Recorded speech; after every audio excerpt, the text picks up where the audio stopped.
All right. Hello, everyone. Are you tired of being just another face in the crowd?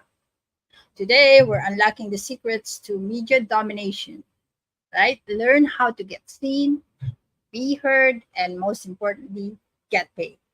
So stay with us to transform your visibility game. Welcome back to another episode of Talking Business with Ritz. I am your host, Ritzel, Loredo-Rectra, and join me as we showcase the human behind the title before the offer with our special guests right here in Talking Business with Ritz.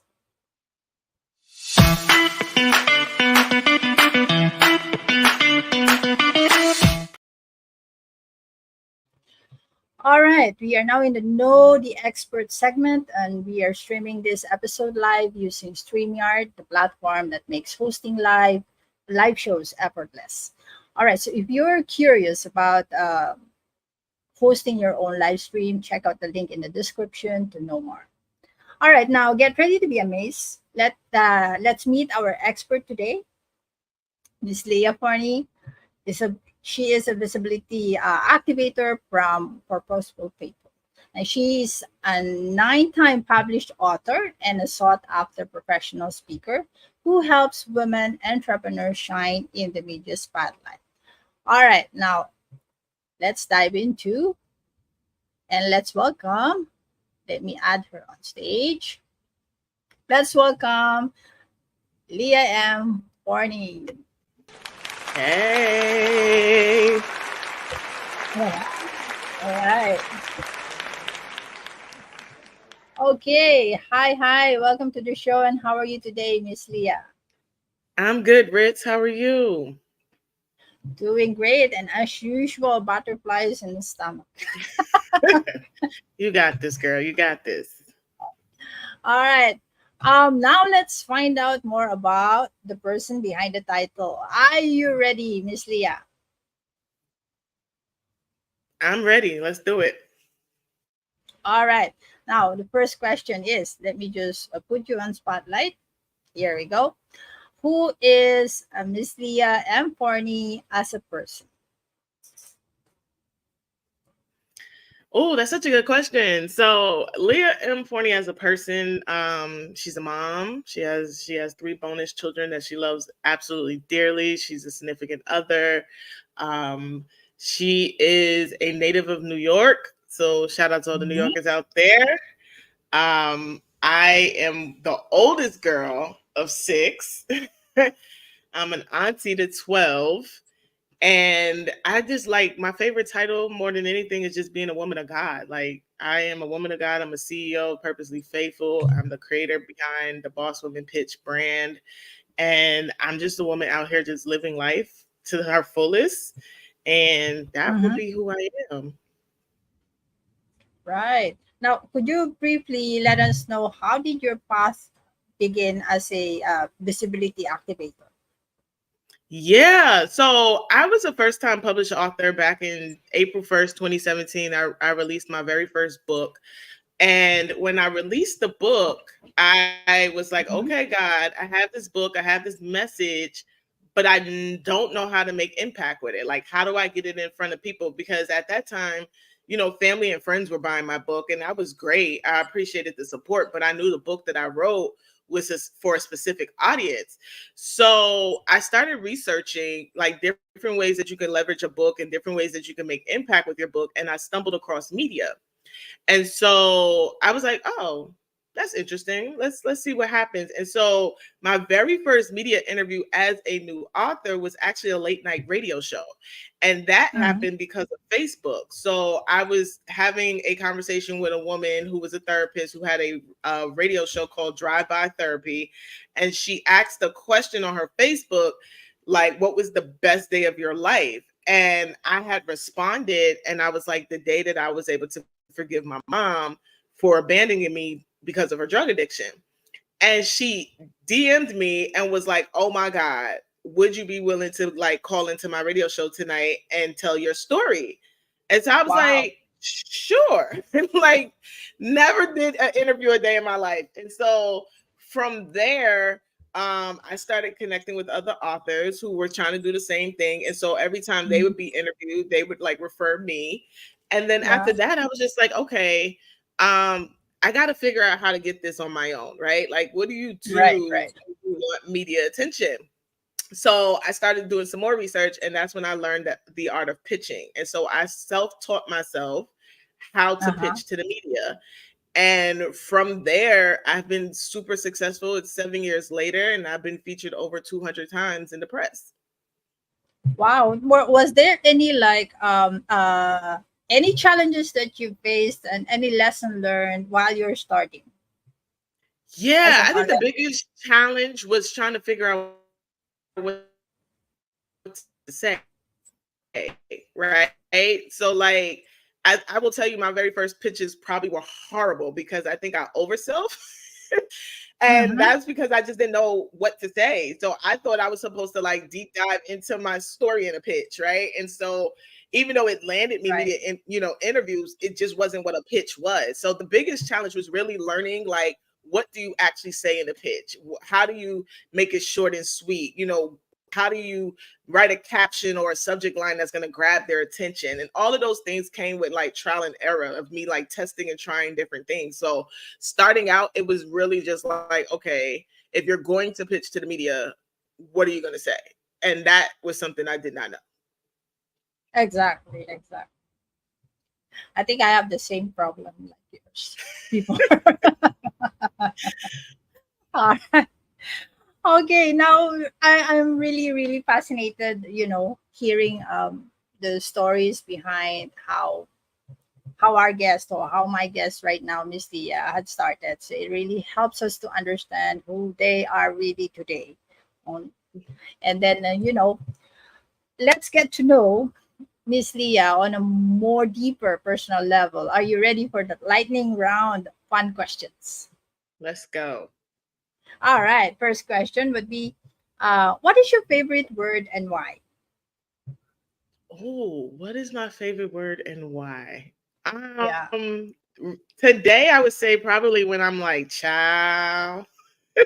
Ciao. I think that when I say it in a certain way, like you could tell my sarcasm, and or you could tell like where my thought is at the time. So like I always tell people I'm Right. a New Yorker, so if we say certain things with certain emphasis, it means something different. So that's probably my favorite word right now is child. Ciao.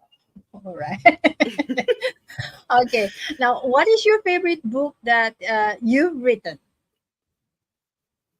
Ah, dang.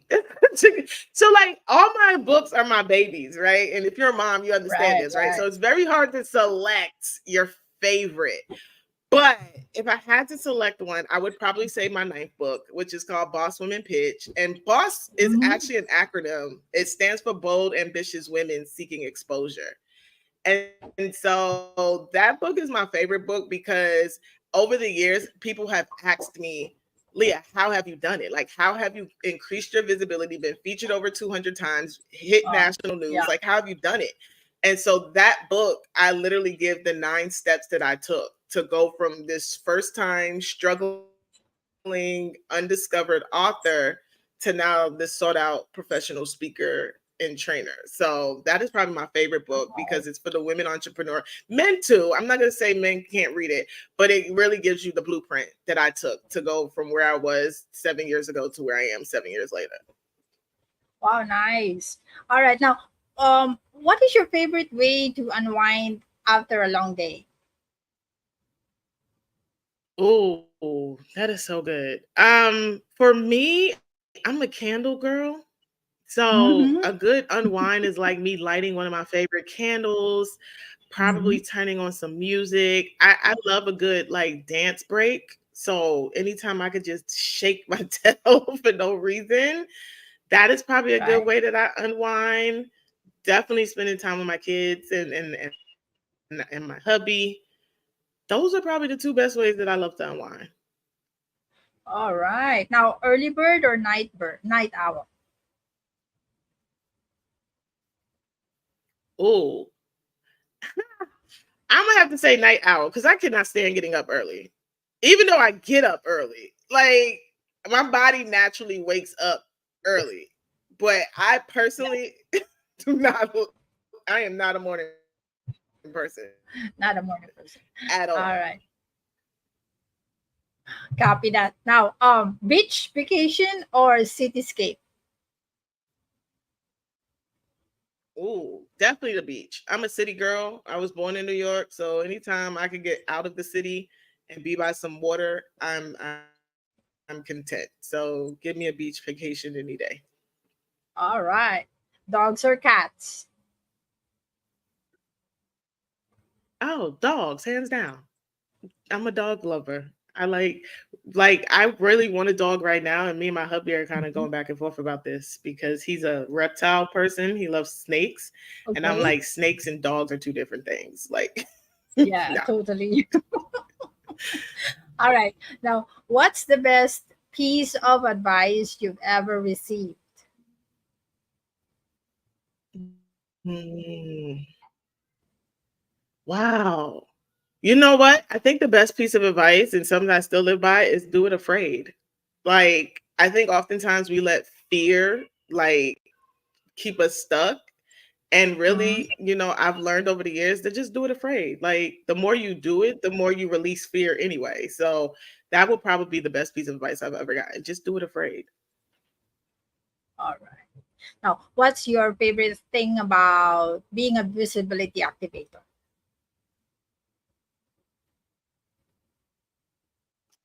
I think my favorite thing, honestly, is being able to show people that you can do this without having to spend thousands of dollars on a publicist. I think there's this big misconception that the only way you can get media attention is if you hire a publicist.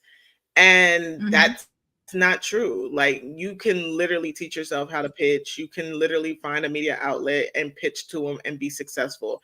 And so I think that's one of my favorite things is kind of showing people practically that you can do it and you don't have to spend thousands of dollars on hiring a publicist. Okay, now in 3 words, how would your friends describe you? Ooh. In 3 words, how would they describe me? I think they would describe me as reliable, trustworthy, and outgoing. Right. Okay, now, what advice would you give your younger self? This will be the last question. What advice would I give? Sheesh, Riz, you're hitting me with some questions. All right. What advice would I give my younger self? You know what? I would probably tell her to do not be afraid. Just go after whatever your heart desires. Whatever you Mm-hmm. desire to do, go after it with all your strength, with all your might. Just go after it and do it. All right. What a great advice. Thank you for those fun insights about yourself. And it's been great getting to know you better. Thank you.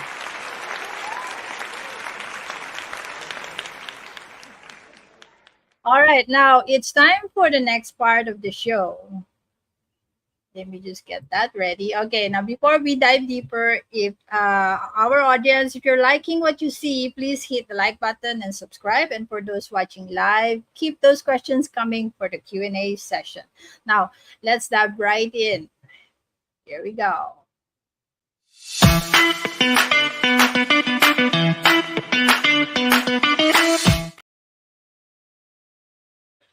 All right, welcome back, amazing Pambams, to learn from the experts segment. Now, let's dive straight into the heart of the Mm, matter, maximizing um, your where are we? Okay. Getting visibility. Okay, visibility strategies, getting seen in the crowded media landscape. So get ready to learn how to fine tune your content for maximum engagements and results. All right, now let's start with the first. Here we go. Let's start with the first topic. Let me just show that. And go. Our first topic. is Mm. visibility strategies getting seen in a crowded media landscape. So, Ms. Leah, what are some key strategies for standing out in the crowded media space? Yeah, that's so good. Okay, so when I think about visibility strategies, I think about my three C's, right? And so the first C is Mm-hmm. clarity, right? So one of the things you must do is be extremely clear about who you are, what you do, Mm-hmm. who you serve, and in what capacity do you serve them, right? So clarity is going to be very, very key if you want to stand out in a crowded media landscape. The second thing is I think about is your content, right? So one of the things that people don't realize is that when a journalist or a media source is looking for you, they're going to Google you. They're going to research you. They're going to go on Facebook and Instagram. They're going to be looking at your content, right? And they do that because they want to make sure that you are who you say you are, right? So it's going to be very important that if you are an expert in, say, real estate, that when they go to your social medias, when they go to your website, when they Google you, they see that you talk about real estate. Not to say that you can't talk about any other content, but you should have a lot of educational content where you're showing up as the expert, because again, that's going to build that credibility and that trustworthiness for the media. So definitely your content, right? And then my Right. last C is always confidence. The media is looking for confident and credible people, right? They're looking for people that know who they are, that they are strong in their expertise, that they're going to Mm-hmm. show up in their expertise, right? And so when you are pitching to the media, you want to be confident about it. Like you want to not arrogant, but you want to come across like, hey, I am who you're looking for. I am the source for you, and this is why, right? So when I think about visibility strategies, I think about being clear, right? Having some really good content, make sure that you're educating your people about what you do, make sure you have some engaging content as well, even some entertaining. I always tell people have a good content mix, right? But then Mm-hmm. most importantly, show up and be confident, because that is what they're looking for, confident and credible sources. All right. Now, how can entrepreneurs effectively use social media to increase their visibility? Oh, that's so good. So here's what I my rule of thumb when it comes to social media is make sure that you're on the platform where you know your target audience is, right? Because oftentimes what I see with entrepreneurs is they stick to a platform that they're comfortable with and they're familiar with, right? So everybody wants to be on Facebook, but is that where your audience hangs out at, right? So it's going to be very important to really know who your audience is and what platforms are they using, right? So, like for example, my audience, a lot of them are Instagrammers, a lot of them are TikTok, and a lot of them are LinkedIn. So I spend the majority of my time on Instagram, TikTok, and LinkedIn because I know that's where they hang out at. So if you're going to be utilizing social media, make sure you're first Yeah. on the platform where your people actually hang out at, where they're going to see your content. The other thing I would tell someone is make sure that you are intentional about how you show up on social media, right? Because a lot of times people want to show up on social media because they want to gossip and they want to be messy. But if you're an entrepreneur, you need people to see you like that, right? And again, that doesn't mean you have to talk about business 24/7, right? Mm-hmm. But you should be very intentional about what you're posting, what you're talking about, what conversations you're engaging in, right? Because again, Right. the media is going to go looking for you. They're going to go search you. So they're going to see where you've been engaging, what kind of conversations you're having, what you're posting about. So be very intentional about how you show up. And then the last thing I would say is when it comes to content, you want to have four different types of content, right? So you need that educational Mm-hmm. content. You're educating people based on your expertise, right? You need Yes. Right. engaging content. So engaging content is really just content where you get your audience to talk back to you, right? So that could be something like a Right. Right. poll or a question, right? You need Right. entertaining content, and entertaining content for me is lifestyle content. So people, let's be real, we follow people because we want to see what they're doing, right? We're nosy by nature. Right. Correct. So Yeah. entertaining content allows you to do just that, to entertain your audience, let them see your lifestyle, right? Like I'm a foodie, So anytime I'm on date night or out with the family and we're eating, I'm taking pictures and posting it. My people love that because then they're like, "Ooh, what restaurant are you at? I want to try that." So that's entertaining content, right? And then encouragement, right? So one of the disadvantages of social media is that we only want to show highlights. But really, your people that are following you want to be encouraged from the Mm-hmm. journey. So it's okay to share those low lights. It's okay to share some things that some challenges that you face, how you've been able to overcome it. So you want to have a good content mix because again, it's going to put you in a position to be that credible source and that expert in the eyes of the media and your audience. Exactly. And you're going to be interesting to them as well. Now, I have a follow-up Absolutely. question on the, yeah, I have a follow-up question on the, you've mentioned about knowing which platform they should be in, right? Or you should be in, because then you have to know where Mhm. your ideal clients or your audience are. But how would you know where they are, which platform? Yeah. So I think the best way you can do any of this is really to ask your audience, right? So there's nothing wrong with polling a question and asking them, "Hey, which platforms do you hang out with on the most?"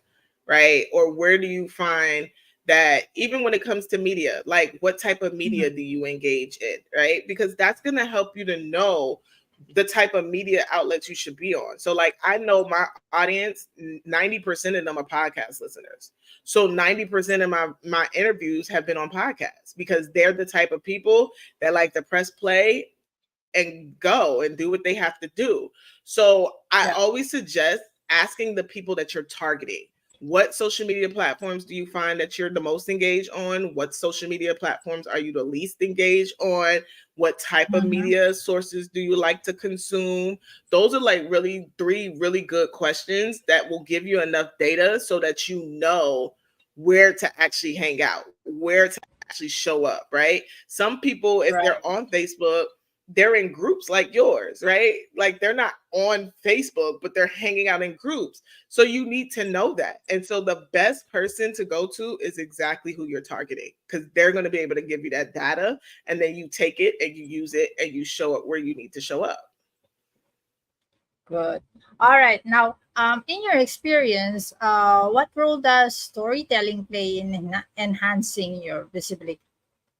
Oh, first of all, storytelling is the bloodline of media, right? Like the media wants and loves stories, right? So I always tell entrepreneurs that when you're starting out, there's three basic skills you should be mastering: public speaking, right? Uh-huh. Pitching, and then storytelling. You got to be comfortable with telling stories, right? And the reason why you want to be mastering these three things is because these three things not only help you with your credibility and your expert positioning, but it helps you when being able to connect with an audience. And that's what it's about. When the media is looking for a source, they're looking for someone that's not only confident and credible, but they're looking for someone who can resonate. And so I always tell people when you practice those things, it helps you to be able to like not only tell your story, but it helps you to resonate with the audience and it helps the audience begin to self-identify. It's nothing like hearing a story and you're like, "Oh, I thought it was just me that went through that." Right? So like if I think about when I wrote my first book, Unapologetically Me, it was about my complex mother-daughter relationship with my mom. So that was I was the only one with that story until I started telling that story. And then I found so many other women that were like, "Oh, you're telling my story because I too have a complex relationship with my mother." So storytelling is literally the bloodline of media, is the bloodline of visibility. And so if you can begin to master storytelling, public speaking and pitching, you now put yourself in a position to be ahead of your competitors because oftentimes they don't want to master those things, but those are literally the basic skills that will help you to not only be more visible, but help you to now be that expert that the media goes looking for. Right. Interesting. Interesting information. Those were fantastic, Leah. Now, that now that we have talked about getting noticed, let's go to to something equally important, which is crafting compelling stories. So it's not just about being seen, but also about making a lasting connection. So let's go to the second topic. Hmm. All right. Crafting compelling stories and being heard and building connection. So, Leah, what's the secret of telling a story that not only grabs attention but also builds connection? Aside from, I believe you mentioned some of it earlier or touch base on it earlier, but could you expound more? Yeah, I would say the biggest thing is emotional connection, right? So when you are crafting a story that you want to tell, think about the emotion you want someone to feel as they're hearing this story or reading this story, right? What's the emotional connection? Oftentimes, what builds connections and community is when people have a shared experience, right? So while it may be your story, because you've experienced it, when you tell it in a way that someone else can see themselves or resonate or Mhm. self-identify or Mhm. have that same emotional pull that you have, now you have a Yeah. shared experience. And so that shared experience is ultimately what's going to help you to start to formulate your own community and your own tribe, because you're going to start to connect with other people that have gone through similar experiences and now are looking for someone that can kind of walk them through how they made it on the other side. So I think the key to any compelling story is emotional connection. Like, you got to be able to know how to tug at someone's heartstring and really get them to resonate with you. Otherwise, you're just talking for the sake of talking, and Yeah, that doesn't exactly. build connections. All right, that makes sense. Now, lastly, what tips do you have for our viewers to actually find their unique voice when crafting their own stories? Oh, that's so good. So I think your unique voice is developed over time, right? I think Mm, the biggest thing is first you want to figure out what type of stories you want to tell, right? So when I think about the media, oftentimes they love the story of the underdog. They love those rags to riches type of stories. They love those tragedy to triumph type of stories, right? So you want to think, what are some of the stories that I want to tell, right? What part of my right. journey will be resonating and impactful to their audience? And then once you figured out that, then you want to figure out, you know, who really needs to hear these stories. So that's when diving into your audiences and their audience is going to be so important. Like, who actually needs this story? What type of person is this person? Where are they on their journey, right? And then once you know those things, then you can start to look for media outlets that are looking for people like you. I always tell people that you want to make sure that before you pitch to any media, make sure that they are looking for experts like you. They Mhm. oftentimes interview in your industry, right? That's about finding Right, sources right. that align with your expertise and your brand. Like, if I'm a real estate agent, I should probably not be interviewed in Home and Garden, you know, or some other entity. I should probably be interviewed in places where they interview entrepreneurs, business people, realtors, right? So that is Right, why it's right. important to really know the stories you want to tell, who actually needs to hear this story, and then start researching, okay, what outlets, what media sources actually interview people like me. Wow. Tremendous value bombs there. You've shared a lot today. Now, as our viewers absorb this information, now let's explore the third topic, which is monetizing your media presence. Here we Mhm. go. Turning visibility into profit. Now, Yeah. now that we've talked about visibility and storytelling, how can our viewers start turning that visibility into actual profit? Yeah, that's so good. So you can do a few things, right? You can start a business, right? If you choose to. I always tell people, starting out, if you really want to monetize your visibility, create some digital products, right? So Right. what about your knowledge can you package into an ebook or course or masterclass or some type of training, right? And it doesn't have to be advanced training. It could be the basics. It could be the fundamentals, right? Because oftentimes Right. those that are looking for information from experts, they're looking for the fundamentals. They're looking on how to get started. So one of the easiest ways that I did starting out was really just creating digital products. So I have courses that I've created around the topic. I've had ebooks that I created. I hosted a whole bunch of master classes and webinars. I actually just did a master class on Tuesday. But Mm-hmm. those are some of the easiest ways to start. The other thing you want to think about is outside of digital products, what other ways can you service your people, right? So, are you a coach? Right. Are you a strategist? Like, are you a consultant? And I say that because oftentimes what happens is people dive into the coaching space, but they're not really a coach. And I did it. Yeah, Like, I was exactly. a coach because people told me I was a coach. And then over the years, I learned, like, nah, I'm probably more of a strategist. And I'm one of those people that like to give you the game and it's up to you to implement it. I don't like to hold Yeah. hands. So start figuring out what best way can you show up as the expert that one is going to allow you to make money, two, that's not going to require too much of your time, right? Because Mm-hmm. as entrepreneurs, you don't have 20 hours a week to devote to one person, right? And three, where are you going to make the most impact, right? So some people like to do one-on-one coaching. Other people like me, I'm more of a group type of person. I'm a one to many type of person. Like, let me tell one time to a whole bunch of people. That's me. So you want to know those things prior to making profit because then it's going to help you to create the type of business structure that you need. So definitely start thinking about that. Like, how do I call it, figuring out your educational style. And it's one of the steps in my book. It's like, what's your educational style? How do you actually like to show up that's also fulfilling? Because here's the thing, no matter what business you do, you got to be fulfilled in it, right? And so if you know Exactly. coaching is not going to fulfill you, don't be a coach. I don't care who tells you to coach. Like, if that's not going to fulfill you, don't do it. So figure out your educational style. Then once you do that, start putting a price to it. And really, here's my rule of thumb with pricing. Research what is the average in your industry.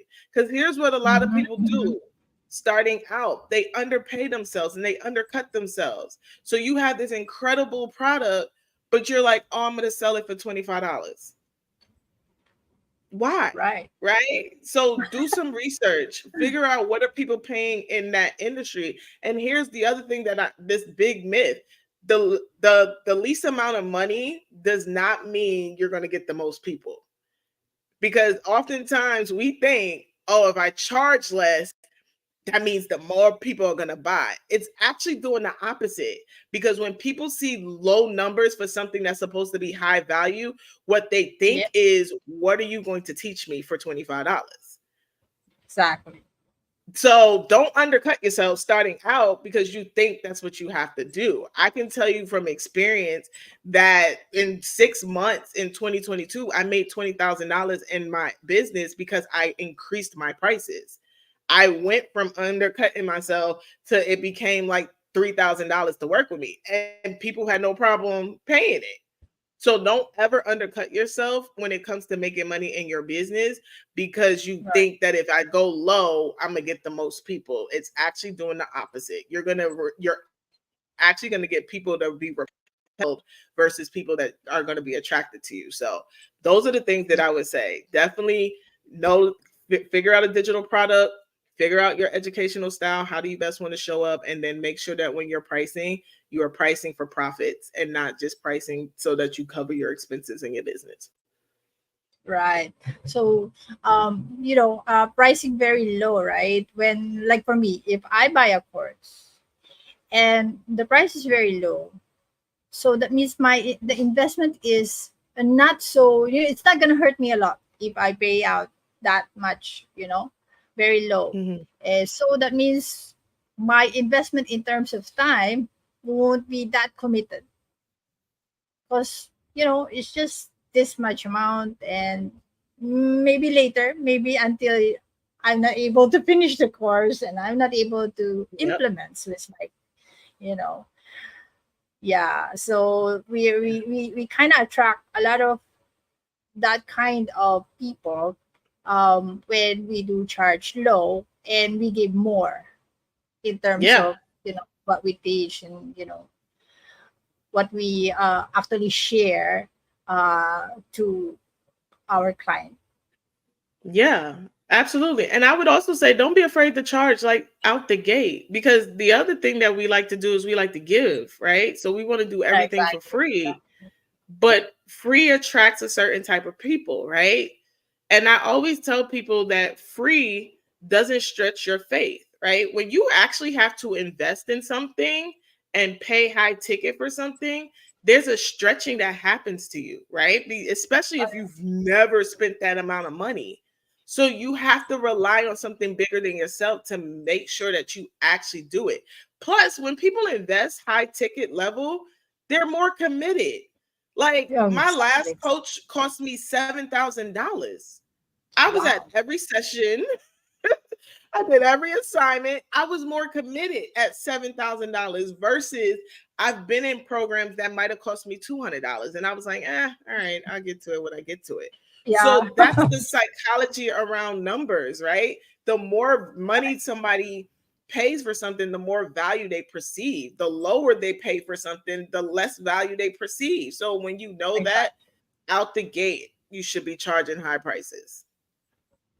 All right. That's awesome. I love that. Now, could you share a success story where someone effectively actually monetized, aside from yourself, I know, their media presence after implementing your strategy? Yeah. So just this past January, I started a book club around my ninth book, Boss Women Pitch, where these amazing women entrepreneurs, I had about 45 women entrepreneurs that joined the book club, Yep. and we went through the book week after week. And a lot of the success stories that I got back was that they not only got more media presence, but they Mhm. also increased their prices. So they started getting different types of clients, which meant the bottom line in their business started to go up. Some Yeah. even pivot away from what they were doing because they realized that their educational style was not what they were doing. So they pivoted out of coaching and went into consulting and other things. And some even Hmm. revamped their whole business model too after reading the book. So those are like some of the things that I've watched people do since Boss Women Pitch, the book came Hmm. out, and they got those 9 keys and they started realizing, like, oh, wait, I really was undercutting myself. I really was downplaying my expertise. And so it's exciting when I see other people start to do those things. All right. That's mind blowing. You have a lot of insights that you've shared in this live expert interview, and you deserve this one. Yay! Thank you. All right. Now, let's now jump into. All right. Let's now jump into some questions. Okay, where are my questions? Okay, I've gathered some questions. There we go. But before that, let's show the segment title. Alrighty, here we go.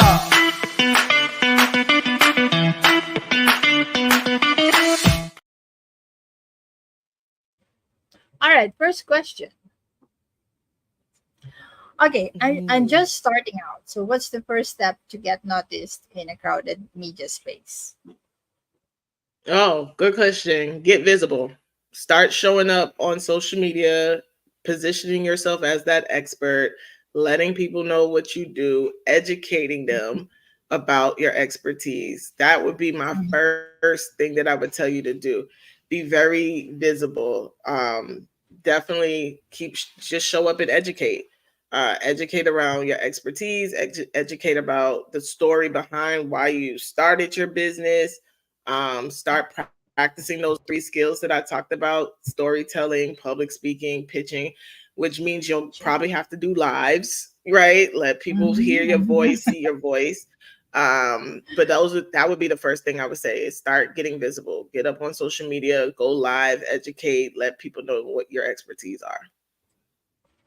All right. And going live is not easy in the beginning. You're It's not. gonna have butterflies in your stomach like me all the time in the beginning.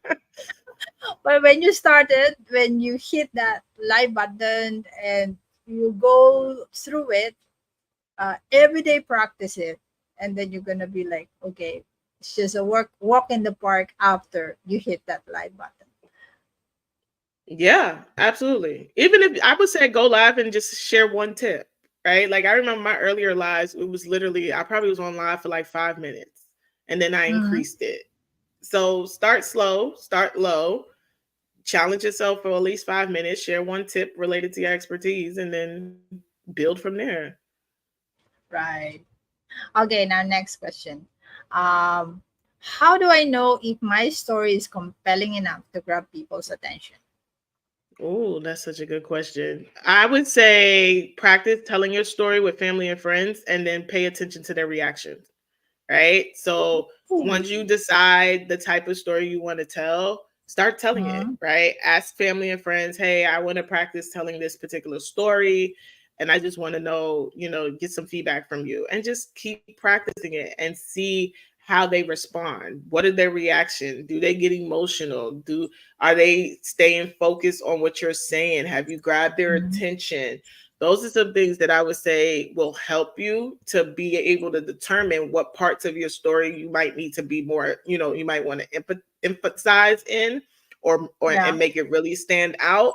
And what parts of the story you might need to leave out. But really the only way you're gonna know is by telling it. Tell the story, practice it with family and friends and build from there. right. It's a great idea. Now, next one would be, okay, how much time should I spend on building my media presence versus focusing on my actual business? Oh, I would say to anyone starting out, you should probably spend more time on your media presence than actual business. And the reason why I say that is because the media requires you to practice those three basic skills. You have to know how to publicly speak, you have to know how to pitch, and you have to know how to tell stories, right? So I would spend a lot more time doing those things than the actual business part because what we tend to do is we want to look like a business versus being a business, right? And so looking like a Yeah, business means, oh, I'm going to go get this email list, I'm going to get this website, I'm going to get this CRM, I'm going to spend all this money on these expenses, but I've never made a dime in my business, right? So you yeah, automatically go into business in the red versus staying in the black. So you should be exactly. spending more time really honing on those basic skills of storytelling and pitching and literally um storytelling, pitching and public speaking so Mhm. that you can now position yourself as that expert using the media that will lead to you being able to make money in your actual business. All right. Now, is it better to actually focus on one social media platform or to be everywhere like multi-platform, multiverse? Focus on the one. I would say focus on the one, literally one. Like, what is the social media platform that your people are actually on and stay there? Mhm.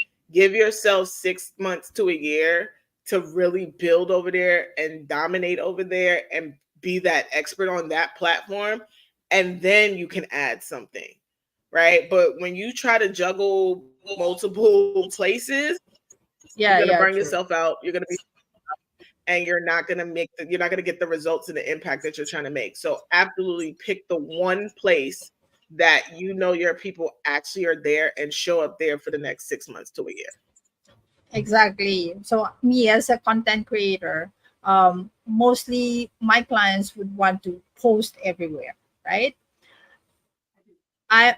The thing is, in each platform, it has different strategies, Hmm. right? It's good if you can hire somebody to do it for you, to create contents for you, right? But if Yeah. you are a solo and you're doing it on your own, and I agree with Miss Leah's advice actually to focus on one and be good at one platform. Yeah. Be known in one platform, right? And last question: what are some affordable ways to boost my media visibility without breaking the bank? Yeah, so the most affordable way to do it is one, social media, right? Mhm. Be intentional about the platform you're using and how you show up there, right? Two, other people's platforms, Yep. right? Get on as many other people's platforms as possible. Whether it's like Talk Business with Ritz or any other live stream type show, podcast, radio. Like there's so many ways that you can do it and never spend money hiring a Ex- publicist to help you do it, right? So social media, get on other people's platforms. Another thing you can do is there's so many magazines out here that are always looking for guest writers and guest mhm, contributors, right? mhm, Reach out to them how on contributing to their magazine. That's a form of media. So most people don't understand about media is that there's three types of media that everyone should actually have. It's earned media, which is the media that you've earned. Someone reached out to you or you pitched to them and they got you on their platform. There mhm, is paid media, which is you paid to be on somebody's platform. So whether it's a magazine or somebody's advertisement or a feature or some type of mhm. thing like that. And then you have owned media. So owned media is that you own it. So your social media content is something that you own. I would also say as an entrepreneur, you should have your own podcast, right? Yeah, Because yeah, indeed. again, it's a form of owned media and it's a way to position you as the expert. So you should have your own show. I have my own show. You should have one because again, it's all about expertise. So if you want affordable ways to do it, get on other people's platforms, utilize social media, and then create your own media. So whether that's your content, whether that's reels, whether that's you starting your own podcast show, all of those things combined will help you to like really boost your media visibility without spending a dime. Right. Now, is blogging one part is blag is blogging new blogs? Is it a part of a media as well? Is it a type of a media? Yeah, absolutely. So vlogging, which is basically video, Yeah. podcasts, all of those are Yeah. media, magazines, radio, all of that is Mhm, media. And the thing is just figuring out what type of media you want to be on, but also mhm. figuring out what type of media you want to own. Again, I always say starting out, you should at least have one of those three until you get to the place where you start having a good mix. But definitely make sure that you are taking the steps to be visible, that people know your expertise. Because really, expert positioning and visibility is about being able for someone to hear your name and Uh-huh. automatically know what you do. Right. So, like when Right. people hear Leah and Forney, they automatically like, oh, she does visibility, she does media. And that's what you want. And the only way people can do that is by you constantly showing up in that space. All right. Now, thank you very much, Miss Leah and Forney, for answering all those questions in our Q&A segment. Now, let's go to the next segment, which is here we go.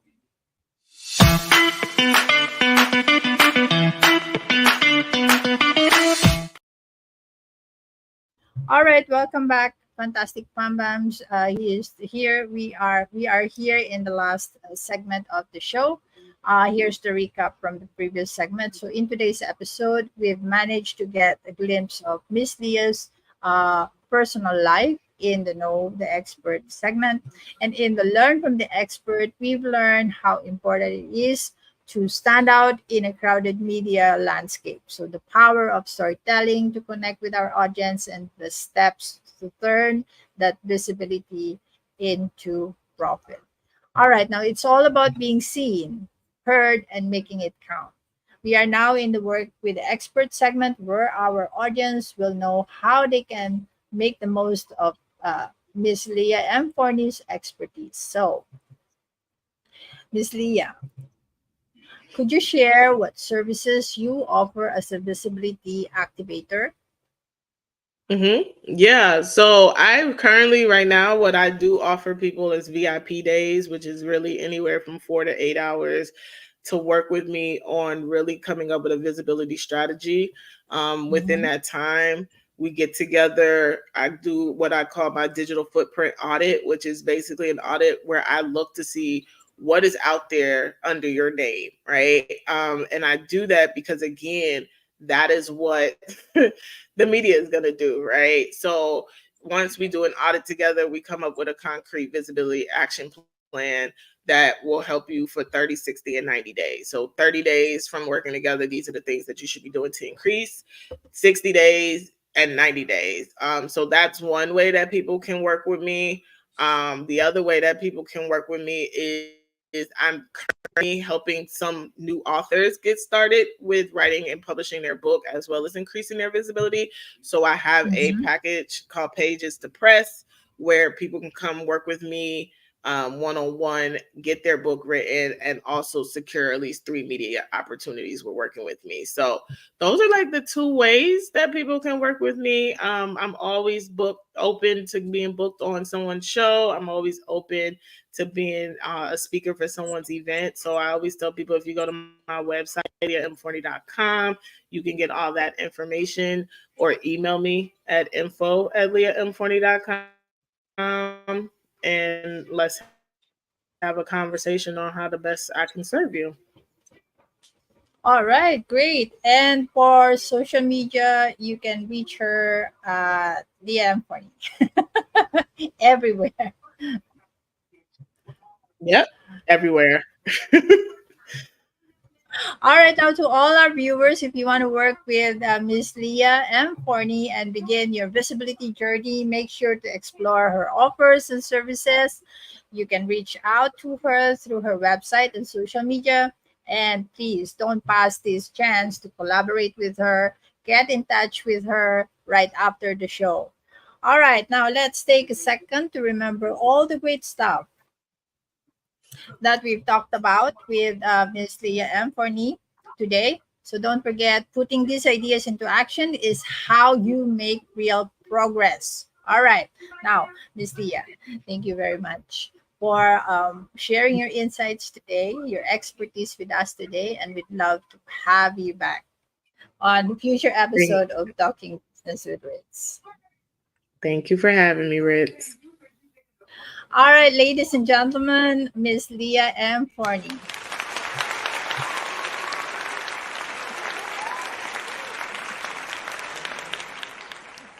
All right, again, thank you once again, my fambam, for joining us today. Remember to put these valuable lessons into action. Okay, now coming up next, yeah, on Talking Business with Ritz, let's just flag the next one. We'll have next Saturday we'll have an MIT instructor, a speaker, author, and he is also a fractional CPO and CTO. Will explain that one on Saturday. Okay, what that means.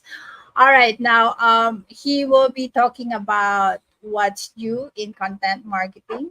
Mark your calendar on May 11th, Saturday at 11 a.m. Eastern, 8 a.m. Pacific, 9 a.m. Mountain, and 10 a.m. Central. So if you are on my side of the world, that would be 11 p.m. All right, now, and that wraps up our episode for today. And don't forget to hit that like button, subscribe to the channel, and stay tuned for more inspiring episodes. So stay safe and healthy, everybody. Until next time, keep hustling, keep inspired. Okay, stay inspired and keep thriving.